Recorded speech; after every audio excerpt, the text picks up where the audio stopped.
ஒருத்தமாக நம்முடைய ஆசிரியர் சங்கத்தை சார்ந்த அனைவருமே நீங்கள் வந்து சந்தித்து பேசியிருக்கிறோம். உங்களுக்கே தெரியும், ஒரு தீர்ப்பு வந்ததுக்கு பிறகு ஒரு மிகப்பெரிய ஒரு பதற்ற சூழ்நிலை நம்முடைய ஆசிரியர் பெருமக்கள்கிட்ட இருந்தது. உடனே நம்முடைய மாண்பு தமிழ்நாட்டு முதலமைச்சர் ஜெர்மனியில் இருந்தாலும் உடனே கூப்பிட்டு எல்லாத்தையும் கூப்பிட்டு அவர் ஆலோசனை நடத்திட வேண்டும், நம்பிக்கை வார்த்தைகள் தந்திட வேண்டும், வார்த்தைகளாக மட்டும் இருக்க விட செயல்பாட்டில் நம்ம காட்டிட வேண்டும் என்று சொன்னார். 48 மணி நேரத்தில் எல்லாத்தையும் கூப்பிட்டு நாங்கள் பேசினோம்.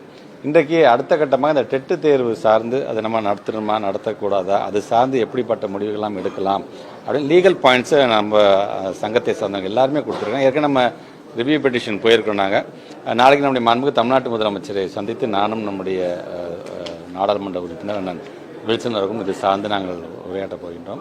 ஸோ அந்த டிஸ்கஷனில் தமிழ்நாட்டு முதலமைச்சர்களுக்கு என்ன மாதிரியான அறிவுறுத்தல்களை வழங்குகிறாரோ அது சார்ந்து அதை உடனடியாக நடைமுறைப்படுத்துவதற்கு என்னென்ன தேவை நாங்கள் செய்வோம்.